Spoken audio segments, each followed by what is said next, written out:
Stand.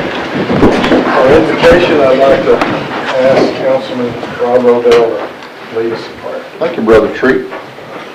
Heavenly Father, we thank you, Lord, for letting us come together in your honor this evening. Lord, help us to be mindful of the will and the needs of the citizens of Bryant, Arkansas. Lord, help us to be wise in our decisions and use discernment as we make decisions for the future of this great city. We thank you most of all for your Son, Jesus Christ, who you sent to die for our sins, the greatest gift that anyone could ever give, and we're eternally faithful for that. Forgive us where we failed you, and in Jesus' name we pray. Amen. Amen. Join us in the pledge. I pledge allegiance to the flag of the United States of America and to the republic for which it stands, one nation, under God, indivisible, with liberty and justice for all. May be seated. We'll call this regular city council meeting, November 19th, 2024, to order. Roll call, please. Brown. Here. Henson. Here. Martin. Here. Meyer. Here. Mosley. Here. O'Rourke. Here. Permitter. Here. Rodell. Here. Mics are hot.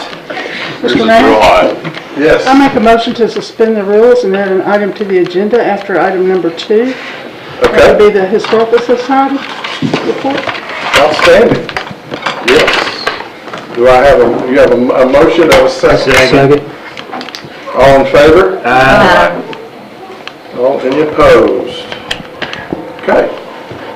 All right, item number 1, approval of minutes, October 29th, 2024, council meeting. Motion to approve. Second. Got a motion and a second, all in favor? Sorry. All in favor? Hot mics. Aye. Yeah. Everybody, aye? Okay. That's why we don't have nice things. We'll start at Opposed? Any opposed? All right. Okay, now we've got a presentation. You want to come forward?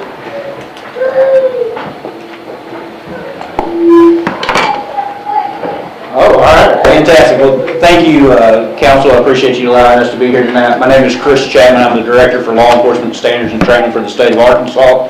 Our job is to oversee law enforcement standards, rules, and training for all law enforcement across the state, which includes about 14,000 of us. So I was appointed to the position about 2 years ago, and we are doing our absolute favorite thing tonight, and that is honoring men and women across the state of Arkansas that go above and beyond the call of duty.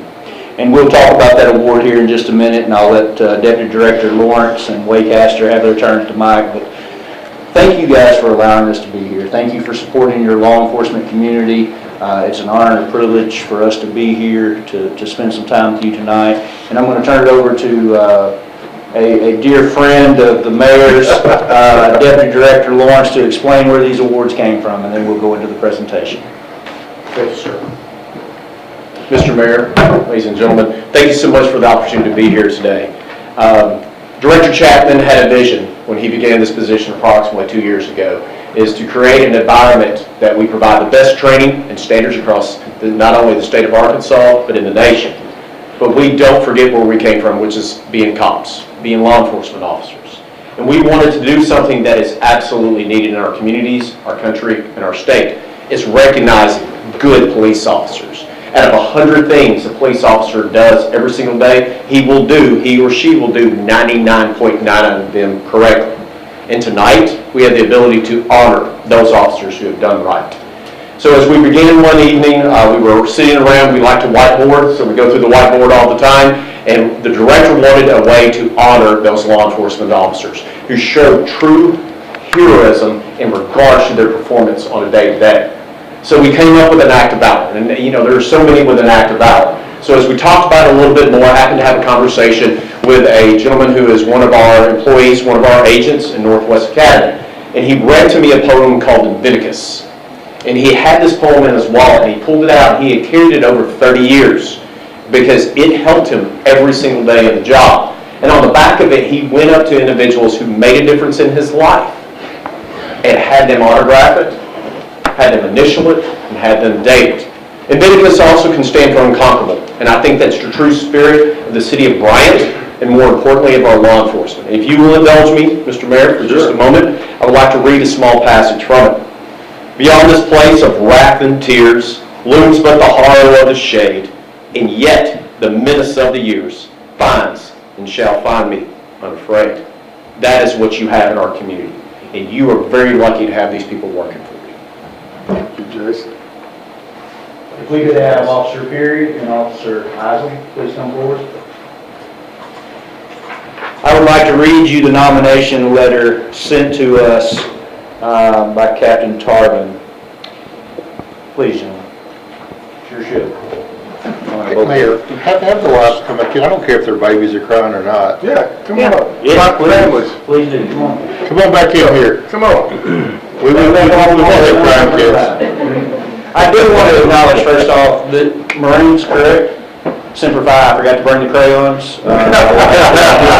Just next door around, but good stock right here is what I'm saying. So I appreciate it, Semper Fi to both of you. So I'd like to read the nomination letter for Officer Peary for the Invictus Award.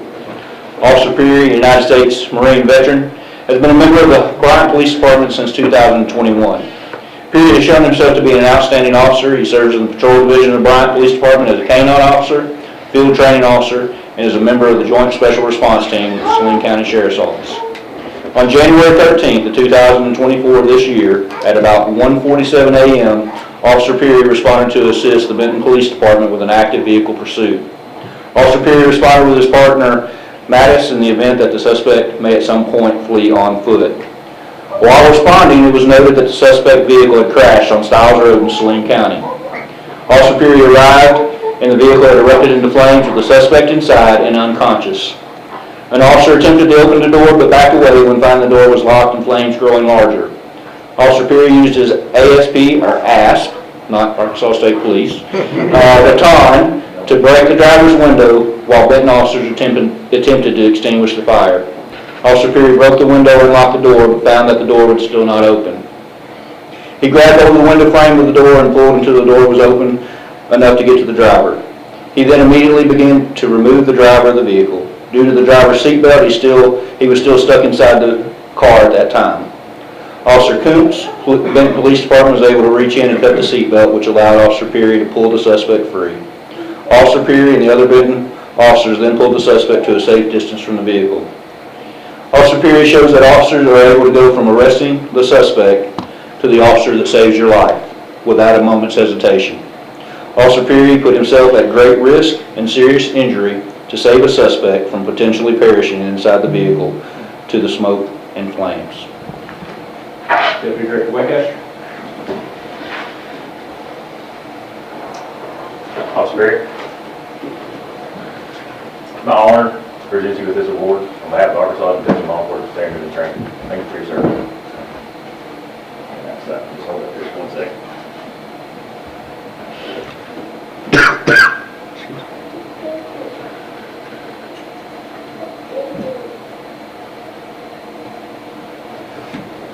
Again, thank you.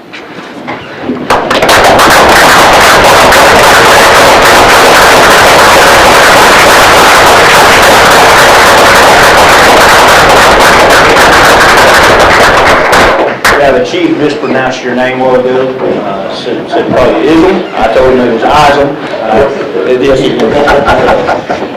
So, we're here tonight to read the letter of nomination for Officer Ism. Officer Ism is also a United States Marine veteran and is a member of the Police Department, Bryant Police Department, since November of 23. He also worked at the Jacksonville Police Department for 5 years prior to being hired here. On July 10th, 2024, at 4:53 p.m., Officer Isam responded to the Greens apartment with other officers to an incident where a woman and her 3 children were abducted from the city of Rising, located in Cleveland County. There were witnesses to the incident and evidence on scene of a violent altercation. It was believed that the suspect had transported the victims to the apartment here in Bryant. The victim's vehicle was located on scene in Bryant. While officers on scene, they were contacting the supervisor of the Criminal Investigation Division when the victim came running out of the house, holding an infant, and she had obviously been beaten badly. Officer Eisen, knowing that there were still 2 other children unaccounted for, ran toward the apartment with Officer McCarty. Upon arrival at the door, He noticed that it was closed and locked. Officer Eisen knocked and announced as a police officer several times.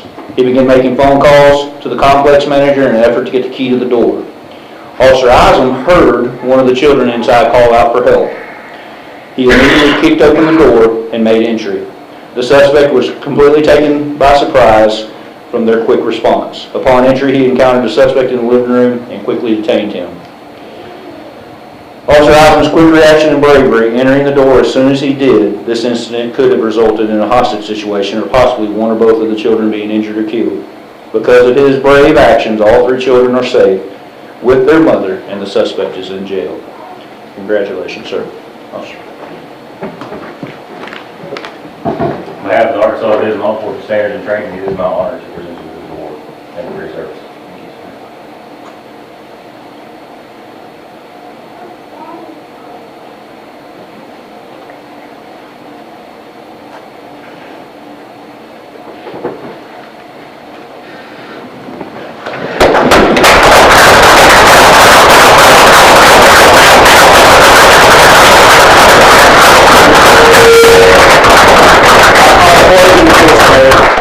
On behalf of the state of Arkansas, Governor Sanders, Colonel Mike Hager, Secretary of Department of Public Safety, and our division, we truly enjoy this part of our job. There's a lot of things that we do in this profession that tries us, makes us really, it challenges us, but to be here tonight is an honor, and we truly enjoy doing this. These 2 young men are 2 of 9 officers in the state that have been awarded this so far this year. And it is truly a pleasure to travel across the state and spend time with heroes like these 2 young men right here. So thank you very much. Thank you for being here.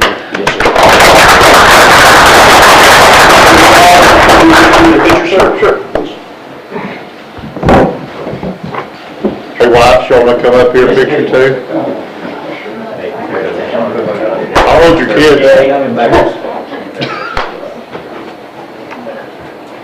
Yep.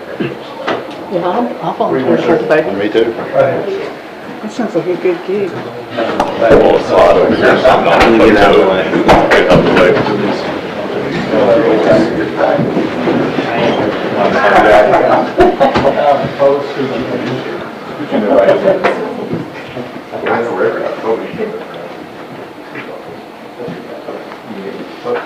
Everybody come on. Make it fun. Small boys. Thank you. We appreciate you so much.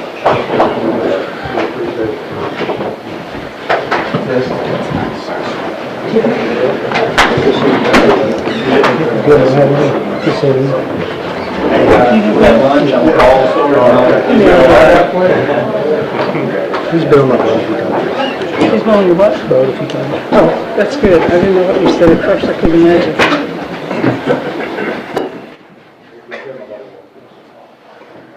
All right. Standing. Okay, Historical Society. Come on up, everybody. Just gonna let her stand up here by herself, okay? She's on her own. I've been here before, so I'm Kathy Lou Allen. I'm president of the Bryant Historical Society, and this group back here is my board. Patsy's our secretary treasurer, Donna's our vice president, and Danny and Warren are on the board, and Rhonda Sanders is here. She's our other board member. So we hadn't been here in a while, and we thought we needed to come and just share with y'all what's going on. We got a lot of stuff going on there, and we are excited about it. We are excited what's going on. Last year is when we got the agreement with the city to lease the fire station, and so with the help of Patrick Schroeder and Baldwin and Shell and Thompson Electric was the first that was came on board to help us. We started cleaning the interior of that building. It was a mess. And no offense to the fire department. It was a mess. So anyway, so we started by cleaning. We had to redo the air conditioning unit. We installed electrical outlets, new lighting, plumbing. We got a new commode also, and which I don't know how y'all did that one, but anyway, so we had a lot of painting and minor repairs that we did, and then the Parks Department helped us a lot, so we were excited about that. So we started that, and then the tornado hit. And some of the people that were lined up to help us, they were in Little Rock, which was fine. That was fine with us. That was more important than we were. We weren't on any kind of time schedule. So in September, we finished the interior. And we started talking about the things that we were going to need. And Donna and I spent a lot of time at Goodwill and Civitan and other places looking for stuff to go in their cabinets and different stuff. And so we were trying to save money. So we were shopping around.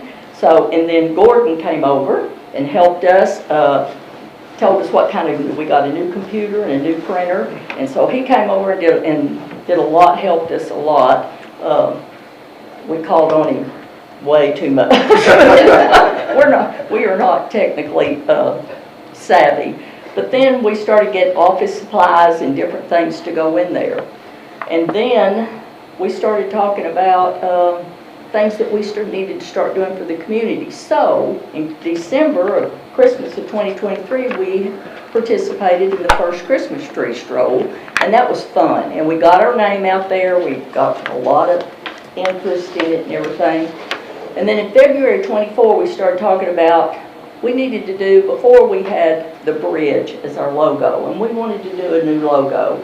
So we started and we worked with Rhonda and Lisa and some of us, and so we started talking about what we wanted, and we wanted the depot is what we wanted. So that's what we got, new shirts. That's what we put on our shirts is the depot. We got new brochures, which y'all have in front of you. We did that, and then after that, we decided we needed a desk, and Don and Danny brought Go Laboon's desk in, and so we have it in our entranceway, and that's our desk that we use. And then we thought, okay, what have we got? We've got to get with the chamber, and the chamber had gotten with us, and we had our ribbon cutting, which was amazing. It just overwhelmed me. But we had 90 people that came to that ribbon cutting. And so that started a lot of interest, and we've been, since 2008, right, so we've been in the Historical Society since 2008, we had people that didn't even know, and we thought we put signs and stuff everywhere and done everything, so we thought, well, we really need to get the word out more. And so now that we have a place to have our programs and stuff, we can do this. So we decided to keep our meeting time the same, which is third Tuesday of the month at 6:30. Our first program that we had, Steve Perdue did on the history of Bryant, and we had 17 people present, and we were so excited because we had 17 people that showed up. And then in June, I did a program on all the street names, and the power went out. We had nothing, so anyway. Just to be clear, that was Entergy. That was Entergy, yes. It wasn't Thank First you. Electric, yeah, it was Entergy. But anyway, and then that month too, we had the Young in Spirit group, the senior adult group from the Methodist Church came, and they had 15 that had come to visit us. And then, of course, we think everything's rolling along, and then the air conditioner leaked. We had trouble with the air conditioner. We had water coming in from all the rain. It was crazy. So we got all that fixed up. And so we had a lot of interest in July because we had a program. We had people just come and bring pictures or, photos, information, just artifacts that they had. And that generated a lot of, a lot of interest. In August, Patsy did a program with Kirkpatrick Cemetery, and then in September, we did the 160th anniversary of, no, I'm sorry, that was in October. September, we did the Kirkpatrick Cemetery. We started repairing and painting the outside of the building. It's not red anymore, it's now this nice gray. And we started designing, Colton helped us with our sign. And it is, I talked to Michael, it is with Allegra, or the Image 360 out of Little Rock. They fabricated the letters. It's going to be on the rail system. They are putting the letters on the rail system now. Hopefully it's going to be attached on the building before the end of, and it's going to say Bryant Historical Museum. So we're excited about that. So people We used to say, we're in the red building by the city hall, and now we're gonna have a name. So, also in September, we celebrated Museum Day. It was a countywide museum day. We had 62 people that visited our museum, so we were excited about that. And then we started being open on the first and third Sundays of the month from 1 to 4. We weren't open every month because we had vacations and different stuff going on, but as of last Sunday, we had approximately 120 people that have come during the year to visit the museum. And a lot of them are old Bryant people. Anyway, Randy Hubbard said to tell you hello. He was there Sunday. So, but it's fun to have these people come, and so they're real excited about it, and they see things that remind them when they were growing up. And so that's what we want to continue to do that. So in January, we're going to start a membership drive, and then we will start having programs again in February. This year, we'll have our sign up. We are designing a quilt block to go in the building, so we'll be on the Arkansas Quilt Block Trail. Debbie Susky's in charge of that, so we're going to submit that stuff to her. And we know, or I know from working being in other organizations, that volunteer hours are important, and they are important to economic growth. The chamber, they use those numbers. So we had approximately 7 volunteers. And then we had other people that came in to help. We all don't write our hours down like we should, but last year, or this year, up through this week, we put in 606 hours to the museum. All of them, yeah, all of them. Not just us, it's all of us. And then, and like I say, we've had friends that have come and helped and whatever. But we encourage you to come visit the museum. This year we want to start getting stories of families. Donna's been working on the Boones and the Hills. Yeah, so, and then we've got some other families that we want pictures and just memorabilia, stories, whatever. So when people come in and ask about their family, we can say, we have information in that binder over there. That's what we want. So any of you that we want you to come. If you have anything that pertains to Bryant, y'all, the city's given us a lot of stuff. We've got pictures and we've got some stuff over there that we're going to eventually get put up. So we just want to thank you for your support and your help and your encouragement from all of us. We just really appreciate that you've given us this opportunity and that you trust us to do this. So anyway, thank you. Kathy. What? I would challenge all the other council members to join the Bryant Historical Society. It's a very expensive proposition for $25. You're gonna make me cry. but I would encourage everybody to do so, because these people do some very hard work, and you never know where you're going until you know where you came from. Right, exactly. Thank you for everything you do. Thank you, Kathy.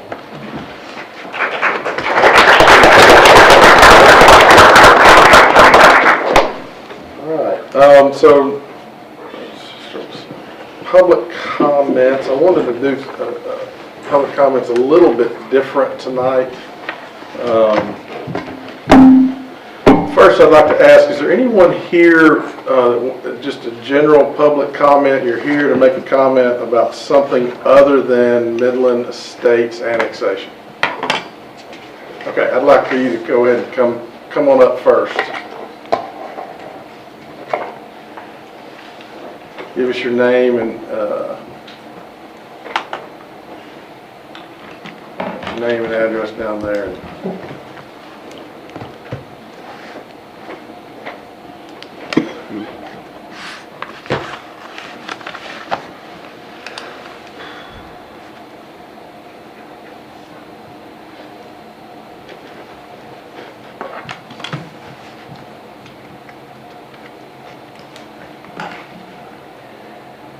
Okay.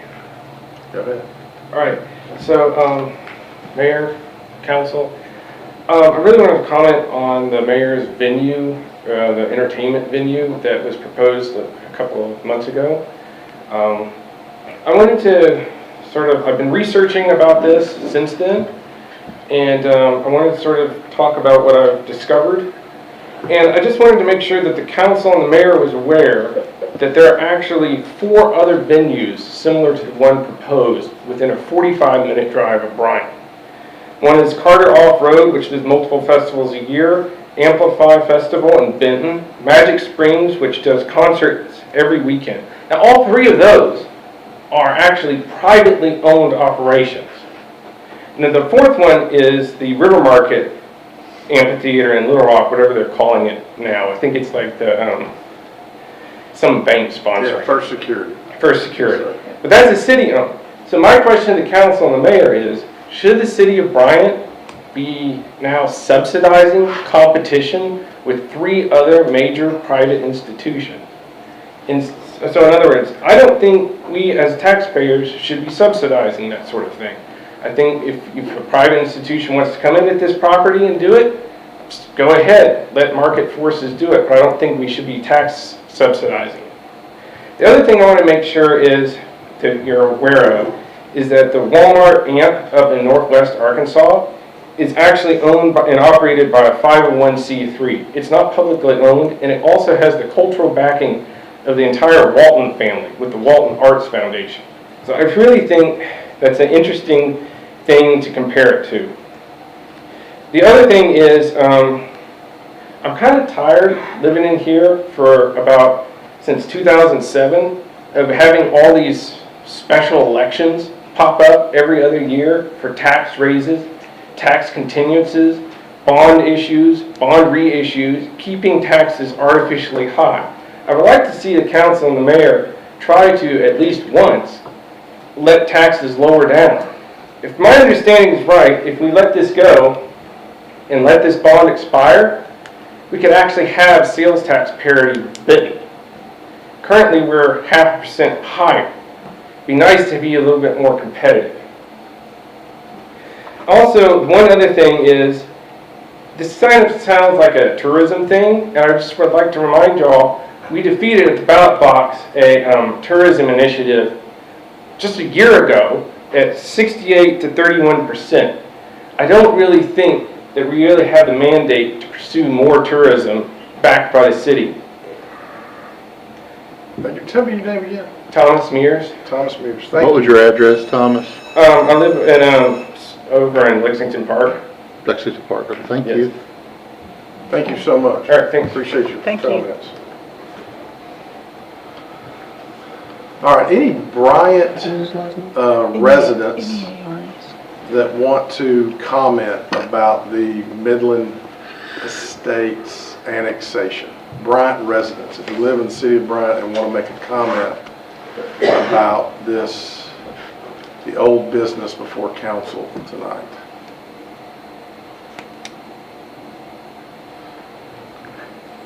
I'm the only Bryant citizen. Come on up. Technically, we're Saline County, but it's and we're for the Willow part of it.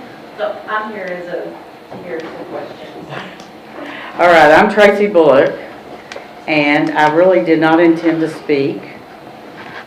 And Oh, don't start her clock yet. She's just signing in. Let's just sign in. Could- yeah, it takes 20 minutes to write my address. What was your address? I'm sorry. Green Valley Drive, Alexander. Okay. I live off of Hilltop Road. Okay. All right, so I have this flyer, and there's a whole list of things about the Midland Estates, and I could piggyback off any of them. And like I said, I don't have anything written down. I just kind of go off the top of my head. But the one that stands out, it says the city rezoned the property without giving proper notice, a public hearing, or the right to be heard on our objections prior to approving the project. So every single one of y'all have already heard us complain and be upset, because that's basically exactly what they did with Midtown. So Brian had this amazing crown jewel, and you can say, well, I wasn't here when it did it, but it's here. And the people that come before y'all, the city council, are making these decisions, and then they're falling on you, and then you're saying, well, okay, I might as well go with it. And that's what happened with Midtown. It was illegally rezoned, just kind of like what I read right here. And then it gets to the city council and they say, well, this is what we got and we're just gonna have to live with it now. And whose loss is that? The city of Bryant. Jonathan Martin's loss. My loss. We live right there. Just like Jerry Henson tells me, there's a billboard right in the middle of Bryant that's not supposed to be there. But somebody accidentally put it in the wrong spot. So the city council came along and approved it. That's supposed to be on the interstate. So I just don't like to see Bryant keep doing that. And you say, well, we have to provide police protection, we have to provide fire protection, so why not annex them and get the tax revenue?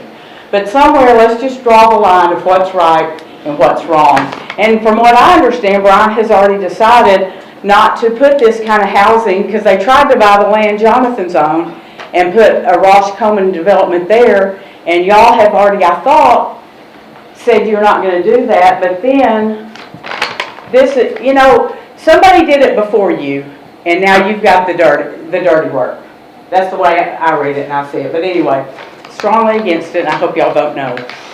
Thank you.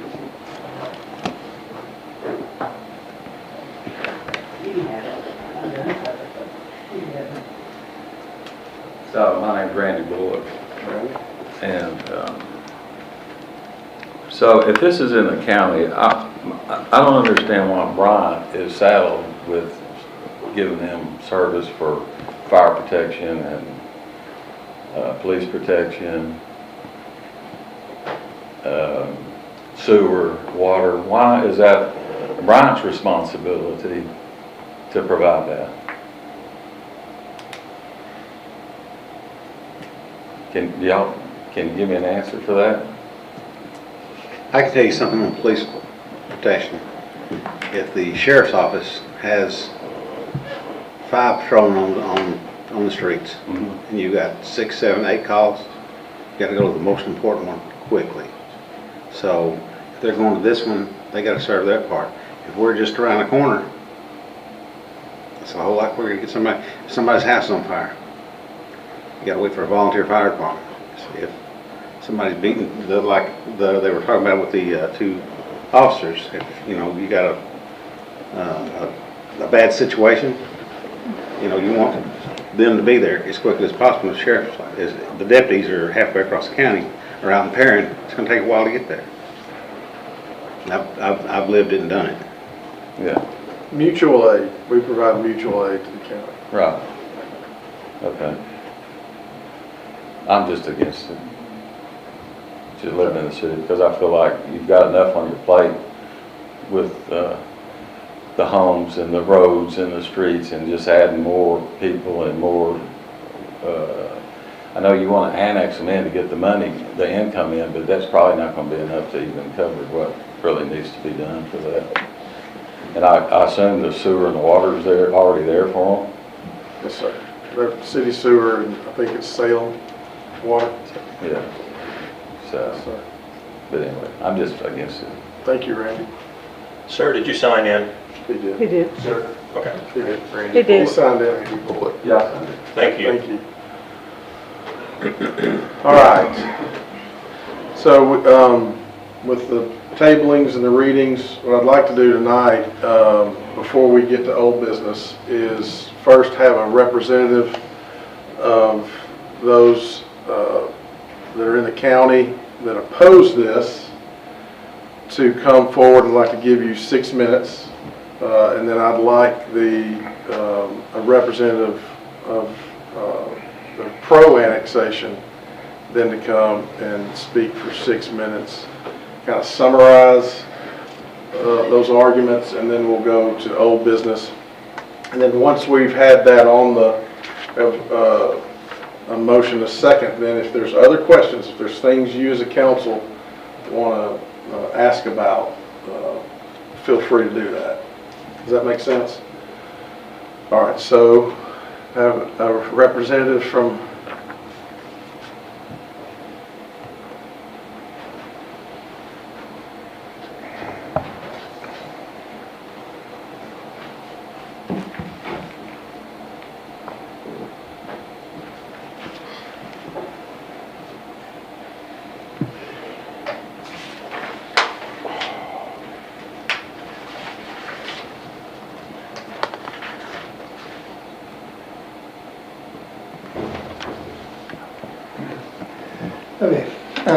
Well, good to see you all again. I'm Richard Jacuzzi. I know you all know that from 1901 Midland on Alexander.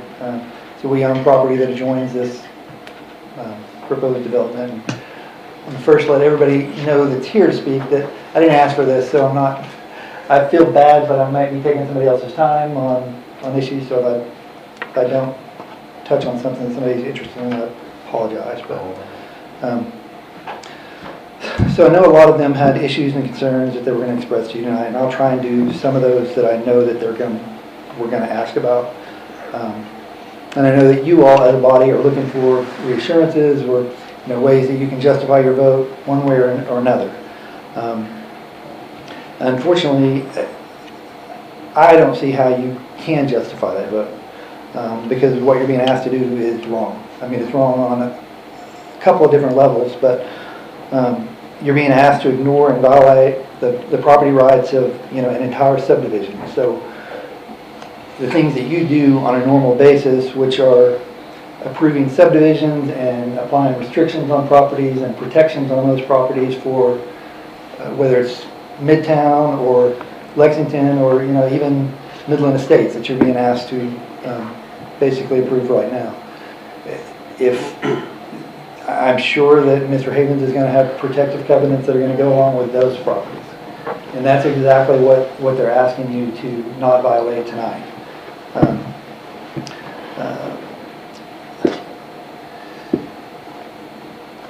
If someday I wanted to develop my property and wanted to go buy one of Mr. Havens' lots for an access point to my subdivision, I would hope that you would vote against that you wouldn't allow me to go use one of their lots, to whether I'm gating it or not, because it's still not what the people that are in that subdivision bargained for. That's not what they bought their home on the basis that you could just do whatever you want to with it. You may hear some of the counter arguments where they're saying, well, now we're not talking about traffic going through, or it's going to be a gate on it, so it's not as big an issue. But that's not really an issue that's for you to decide. Now I can make my arguments for it, and Mr. Young will make his arguments for allowing them to do it. But that's a decision that ultimately, if we can't reach some kind of agreement amongst the two of us, that a court will have to decide. So where does that leave you on trying to make this decision?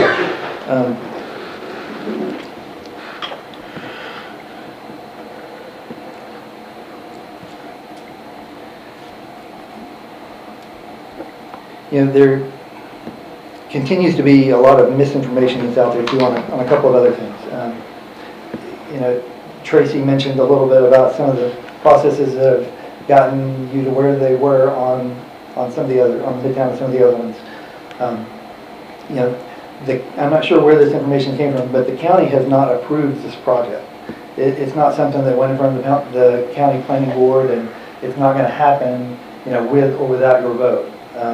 You guys control the fate of this development and what goes on with it, in our neighborhood. The county has taken no actions on it aside from Judge Brumley approving a permit for them to work within the county right away. That's and he knew nothing about this project before it blew up on everyone. It's not like the city planning commission knew this project was coming and they reached out to the county planning board like they're supposed to let the county know, hey, we've got this big project we're working on. It was as big a surprise to Judge Brumley when I brought it to his attention. So it's not something that's going to happen one or the other. If you choose not to go with it, it's got to go through the proper county process. They have a same public notice, public hearing process, and they may ultimately approve it, but it's not approved now, and all of us can still express our voice, if it goes that route as well. So how does this lawsuit, and the plaintiffs are here too, so you can ask questions of them as well. There is not a settlement that there have been some talks back and forth, and we've tried to facilitate those as much as we can, but nothing is settled right now. So as of today's date, this is headed to trial, ultimately at some point. So how does that trial affect your decision tonight? Well, state fire code allows, if you've only got one entrance, 99 homes. So if it's 100 lot development or more, you gotta have two entrances. You know, one of those can be gated, and it can be an emergency entrance, but you gotta have that entrance for it. You know, and you guys have probably all seen, I don't know if I've seen your copy, you've seen them, but there is a bill of assurance that goes with those lots.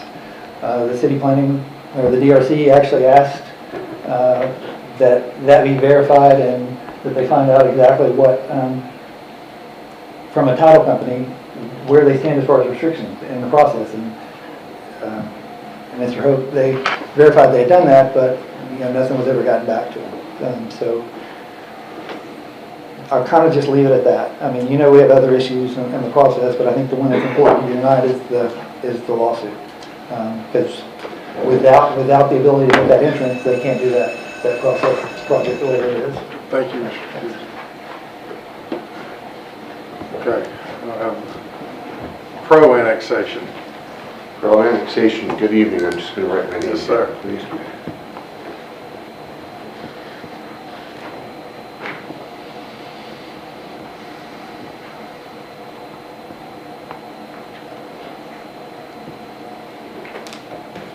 Thank you.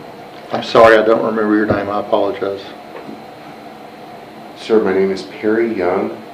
I'm an attorney, have been in Benton now for 28 years. Good evening, Mr. Mayor and council members. The first thing, this isn't really even on my outline, but I can tell you that I've not seen this and that it contains inaccuracies. And I think this council will, by their own personal knowledge, know that the city has not rezoned the property. Nor, if I may, have, to my understanding, the developer or their agents, I being one of them, lied to surrounding residents in any way concerning this subdivision. We've been very straight up and very straightforward. So I have to take this as it comes and deal with it in the court of public opinion, but I do want you to know what you've been shown is not entirely accurate. It's not factual. The county, because this is a planning radius subdivision, has had the city be the approval authority thus far. It has been built to city standards. It has been sent out to the county for comment, and the county found that there was no issue with it, from what I understand. I wasn't there. The county has gone ahead by the county judge and duly approved the petition for annexation as a first step. The second step is here, and then we have to go back to the county with the certified record of what happened here. This council has read it twice. We're on a third reading. Following, I guess it was tabled last month, which is something I truly hope won't happen again, because I have not received, and I can tell you, I was just speaking with Mr. Taylor over here, he hadn't received any request for the information that Mr. Jacuzzi and his people claim they need. We are only asking for annexation at this time. This is not at this juncture. It may be in the future, but right now, at this juncture, we're not here talking about the backup access, although I think we all know where that is going. And contrary to what Mr. Jacuzzi just told you, we in fact, it was interesting last month hearing that somebody was complaining about litigation when we were the ones sued. We didn't start this part. But I do have an overhead with some names on it, and if it's okay, it's nothing controversial. It's right off arcountydata.com. May I pass it out, please? Sure. Mr. Jordan, you want it? And if you'll notice, the extent that access even needs to be discussed tonight, the people that sued us, funded by Mr. Jacuzzi, include, if you see in the middle of the left, the name Payton. Mr. Payton is at present circulating amendments to the bill of assurance to allow on one side as little access as the city of Bryant will allow, and on the other side, we don't have to concern ourselves with the other 17 residents who have demonstrated violations of the self-same bill of assurance that they're trying to hold us to in court. That is another issue. But I also wanted to point out, though, that Mr. Payton is not only one of the 2 plaintiffs in the case, but he also has the lot that's right across from lots 11 and 12. He's the most affected by that. Nobody will be as affected as he, except perhaps Mr. Woodall, who is also signing an amendment to the bill of assurance. I spoke with him this evening. Doug Woodall, you all know him, I'm sure. He's a realtor. Folks, we don't want to put anybody's life in any less position than they already have. And that's why we've come to the table with all sorts of concessions concerning the access. But again, that is the subject of litigation that Mr. Jacuzzi is funding on behalf of folks that actually live in this subdivision. That's not the issue here, if I may, although it's something to keep in mind. But the 2 most affected people are now saying, let's get this resolved. We don't need to worry about other violations in the subdivision if it's for limited use by emergency vehicles. By annexing, the city will increase its tax base.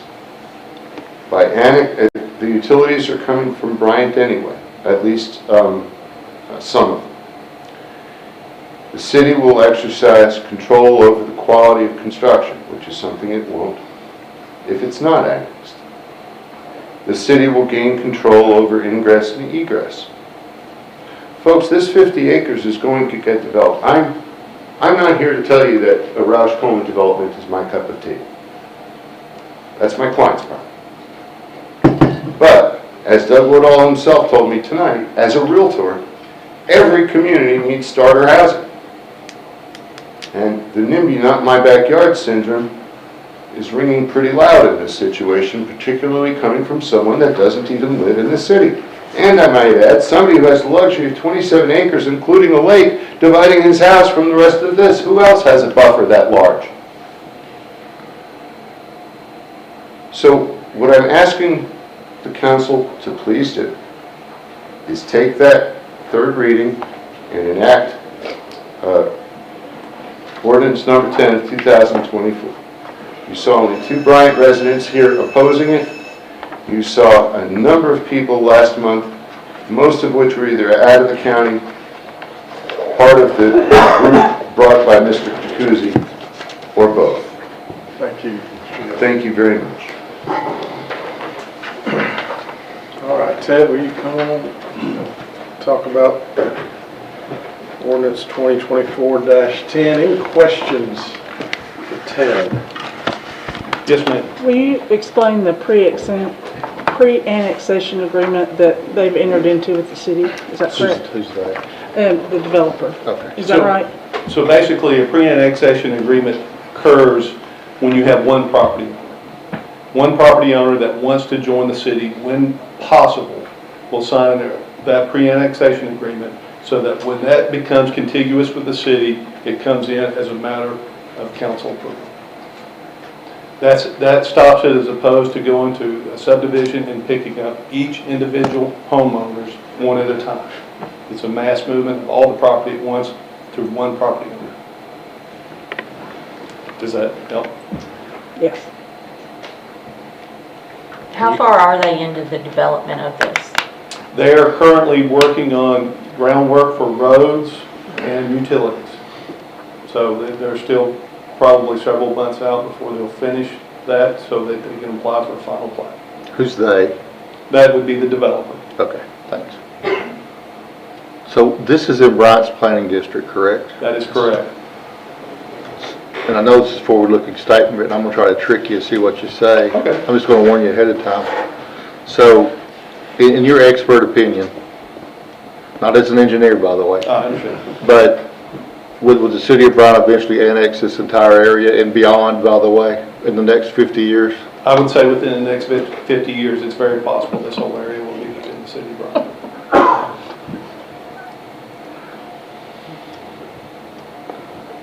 This may be an Ashley question, but commenting on the EJD, sorry, my wife's really high.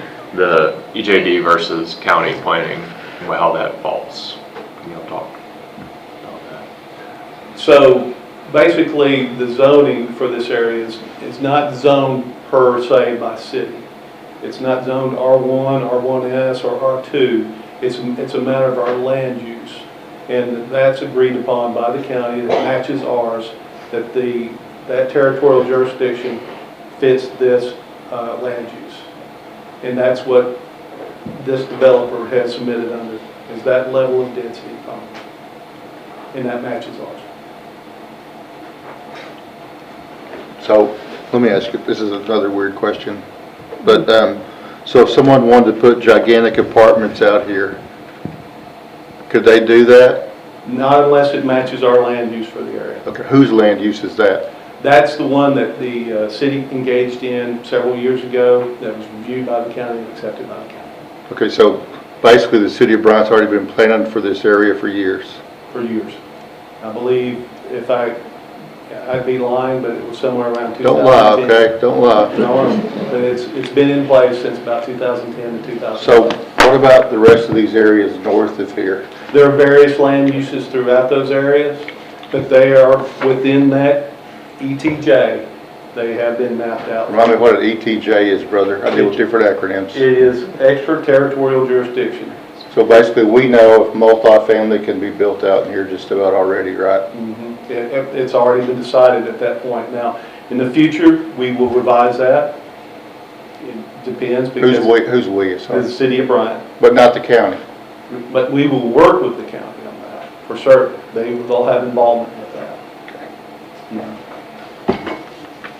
And Ted, when the planning was done in our planning district, were there public hearings, and how does that come about? Yes, there was public hearings based off, a planning commission.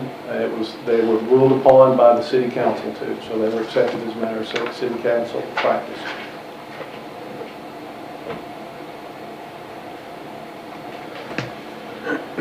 I have a motion. No, not exactly. Motion to read. For second, third reading. Yeah, motion to suspend the rules. Third reading, do I have a motion to suspend the rules and read by third reading, title only? Yep. Have a motion? Second. Okay, we have a motion to second, suspend the rules and read third reading by title only. All in favor? Any opposed? Okay, ordinance 2024-10, Midland Estates subdivision annexation is the third reading, an ordinance to annex certain territory into the municipal boundaries of the city of Bryant. A motion to adopt? So moved. Second. A motion and a second. Need a roll call vote, please. Rodell, Yes. Martin, Yes. Brown, Yes. Mosley, Yes. Meyer, Yes. Henson, Yes. Permenter, Yes. O'Rourke. Yes. Motion passes. Do you need an emergency clause No, or sir. We do not. not? Okay, thank you. Thank you. All right, thank you. All right, item number 4, finance report.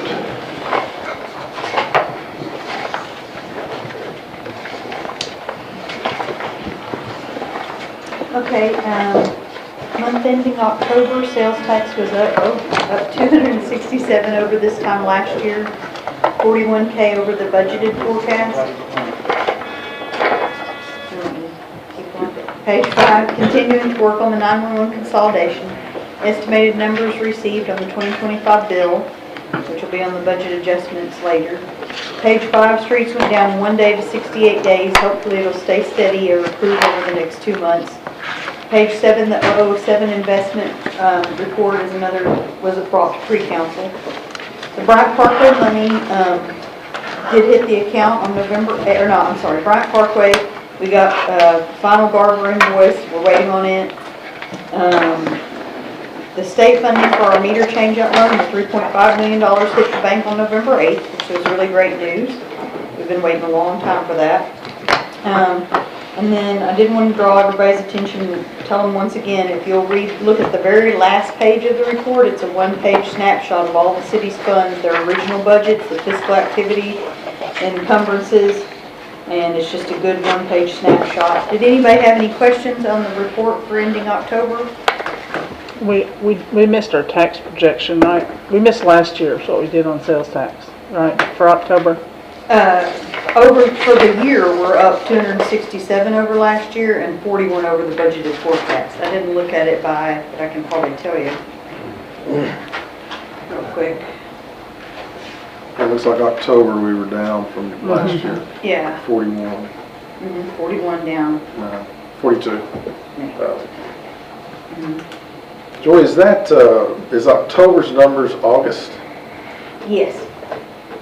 Is that the one the sales tax free weekend, is that in August? Yes, it is. So what are you telling us now, that October is October really? numbers are actually. Yeah, it's what's collected. What's collected It's in August. collected by the businesses in August, sent to the state in September, and then the state turns around and gives it to us in October. So there's always a 3-month lag. Wow. Oh, wow. That's When do you get the painful. numbers? When do I? Do you get it on the 1st, or is there a, I usually get them around the 25th of the month. so you get, So October's numbers, I got around the 25th of October. But they're from August. gotcha. Good question. Any other questions? Do I have a motion to approve the financial report? Motion, second. All in favor? Any opposed? Motion passes. Resolution 2024-50, resolution providing for the adoption of an amended budget for the city of Bryant for the period beginning January 1st, 2024, ending December 31st, 2024. We went over these a lot at the pre-council meeting. The biggest one that I did want to draw your attention to is me adjusting the 188 bond 2023 construction fund. And I'm just moving that from 2024 to 2025. That's the $2 million. The 10,000 is an in and out on transfers related to the ARPA funds. The $7,500 is for the new metal door back there, and ADA compliance stuff for the courtroom. The $8,750 is an engineering contract that's split out 4 ways, and that's just the wastewater portion. General fund, there's 4 items that make up that $140,000. There are a whole bunch of items, but they're ins and outs and ins and outs. The bulk of the $140 that's not an in and out is the $90,000 that I referenced for the 911 consolidation. That's still pending. We're in discussions with the county about whether it's just an estimate. But if it comes in that amount or less, I won't have to bring it back to you guys. And that money is separately in a savings thing on page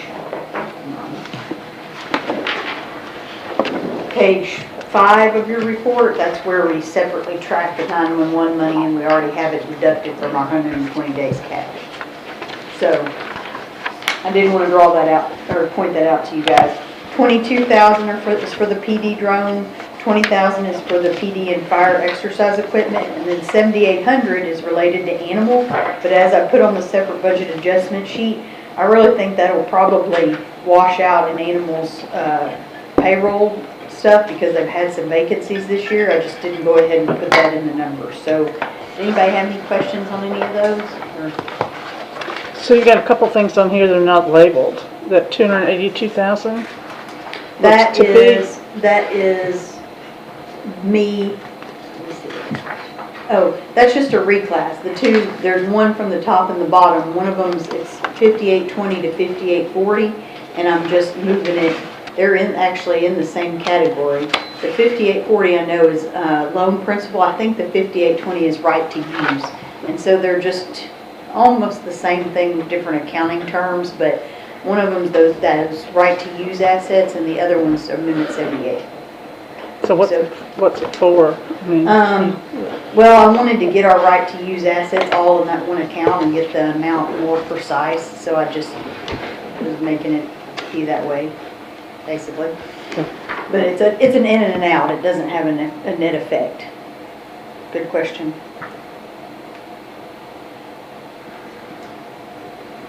Motion to approve. And just for Sorry. clarification, Sorry. that's okay. From Tuesday night, we're holding West Point. This engineering is the 87.5.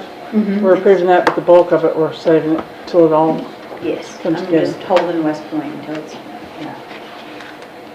Motion to approve again. Second. Motion approved, second. All in favor? Any opposed? Motion passes. Budget book, this is for presentation only. Just taking questions. Any updates, anything you wanted to share as far as changes or? I've been tracking anything that I know of. So far, there's nothing that I feel like we would have to do before we brought it to you guys in December. I did mention in pre-council that I think the final settled amount for the Amendment 78 will go up $6,000, but it's spread over 5 different departments. So I didn't want to make that adjustment if we didn't have to. And I think I can do it as a reclass. Let's see. Yeah, I mean, there's a few other things, but I think they can all wait until 2025 at this point. So I can give you that list if y'all want to go through them, but I don't think there's anything major. Does anybody have any questions?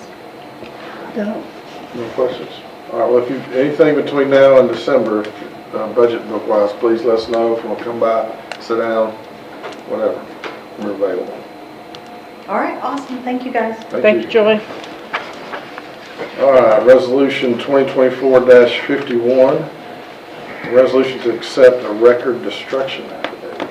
Oh, I sat down too fast. I You're good. forgot we had that. I'm sorry. Sorry. Anybody have any questions on the, it's just, you guys approving the affidavit after the fact, so. I'll make a motion to approve. Wait, did Jack in fact destroy the records? We checked his trunk, I think they're. All right, we have a motion, Second. second. All in favor? Any opposed? All right, motion passes. Now we got a renewal of Saline County Detention Center Operation Cost Sharing Agreement. This is the agreement I think we started discussing in 2022 and signed near the end of 2022. So this is just to redo that agreement. There haven't been any changes in it. It's keeping us from paying daily. We just pay an amount instead of paying by the inmate or by day. Actually, you said there's no change in cost from last year. No. No, there's, No, I think there is. There's a change. Sorry, just correction. I think it did go up $12,000 and that's in your 2025 budget. I'm sorry. right. With it being in the budget, so it has gone up. Our cost daily went down, but the number of inmates went up, so that's the difference. Imagine that, same number of days. That sounds like algebra, I don't do that. Motion to approve. Second. Got a motion, do I have a second? Second, all in favor? Any opposed? Motion passes. Human Resources. It's a resolution to amend the resolution 2023-30 to allow city to hire the position of parks labor. Again. We did this over the summer for this exact parks labor position, but it's vacated, so it's frozen again, so we're back. One position. One position. One position. Motion to approve. Second. Motion second, all in favor? Any opposed? Motion passes. Thank you. Thank you. Parks and Recreation, we got a use agreement with Lakeside High School Dive Team. Didn't we just do this last month? So that was Bryant High School last Oh, month. sorry. Yeah, I would have brought them both together. We weren't sure Lakeside was gonna have a team this year, but they are. Oh, okay, sorry. It's quite a job. That's a long way to run for those kids. Yeah, apparently they don't have access to the deep well diving or pool like we have, so. Don't they have a lake there?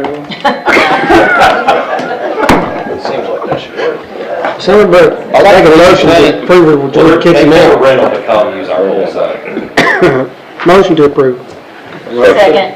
Second. All in favor? Any opposed? Good common sense government down there. There we go. Council comments. I have one. Thank you, Mr. Mayor. That clock tower at West Point hasn't looked that good in 5 years. I have to give you the credit because. Did you climb up there and do something? Yeah. It just looks good. Well, Thank you. thank you. Happy to do it. Happy to do it. Thank you, Tim. Oh, Kathy, I wanted, one other thing, I'm so sorry. Go buy it. Rick might have some I need to go buy it. throw out to the Historical Society. I see about donating a rotating video of the shot. No, don't accept it. It doesn't go in every time, just that one time. Every time. There we talk all the time. Yeah. The stuff we can't. No, I understand. Doesn't, yeah. I think it's AI generated. Any other council comments? We need to mention about Christmas in the Park. What is it called? Yes, Christmas in the Park, December 14th, Campbell Christmas in the Park, 1 to 6, pickleball, family fun run, Santa, music. What else, Jordan? That's about it. We've been- Crafts. Crafts. Is there Food trucks. food trucks? So hopefully this will catch on as the City of Bryant's family Christmas event. City Hall will be closed, city offices closed Thanksgiving the day after.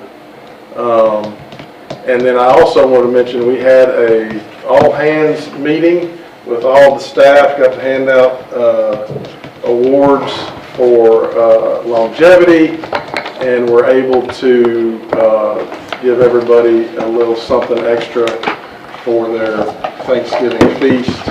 I picked out a song for each department, kind of a theme song, and the favorite by far, the favorite theme song of all the employees was the IT theme song.